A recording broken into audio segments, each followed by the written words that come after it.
Jaz sem Andrej Predin, sem pisatelj in novinar, kar pomeni, da zelo rad pišem.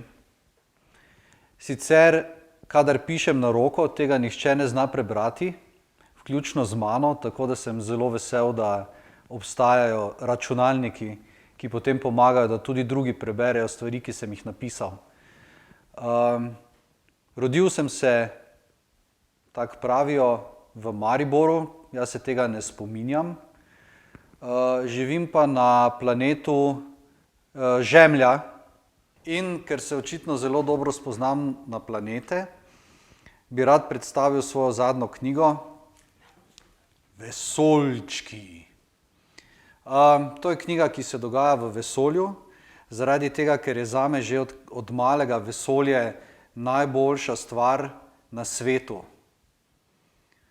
Oziroma vesolje je najboljša stvar v vesolju in nasploh, ker je svet del vesolja.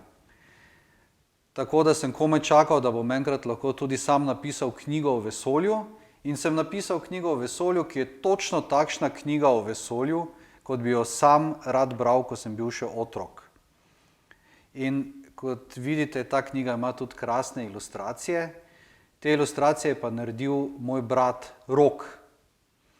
In to ni prvič, da sva skupaj sodelovala pri knjigi, je pa verjetno prvič, da sva se tako zelo zabavala, ko sva delala knjigo skupaj. V tej knjigi lahko sledimo družini z vesolja, ki se vrača na svoj domač planet in ima na poti veliko težav. Med drugimi se jim pokvari njihova vesoljska ladja in jim začne primanjkovati zraka. In ne bom razkrival, kaj se točno zgodi, bom pa prebral en krajši odlomek iz te knjige, da dobite mogoče malo občutka, kako zgodba poteka in kako se to sliši.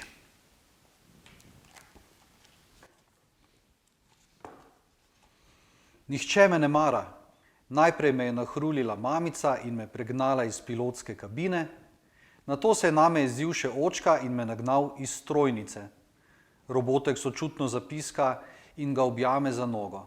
Blač sede na tla in se zasmili samemu sebi. Ti si moj edini prijatelj, dragi robotek. Očka in mamica se obnašata, kot da sem neviden. Po mojem sploh ne bi opazila, če bi izginil.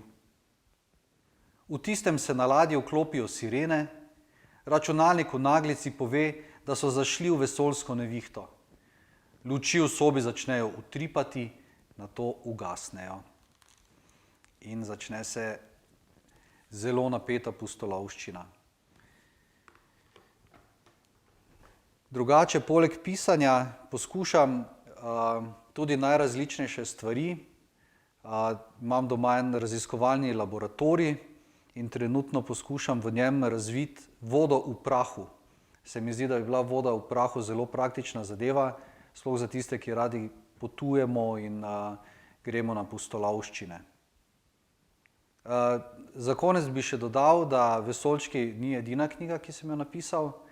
Napisal sem tudi serijo knjig Mica pri babici, v kateri opisujem pustolovščine deklice Mice, ki gre vsak konec tedna k babici, kjer je vse dovoljeno. In je ena taka krasna zgodbica, ki je doživela tudi gledališko predstavo. Igrajo jo v gledališču v Mariboru, tako da, če boste imeli priložnost, pojdite pogledat. Lep pozdrav!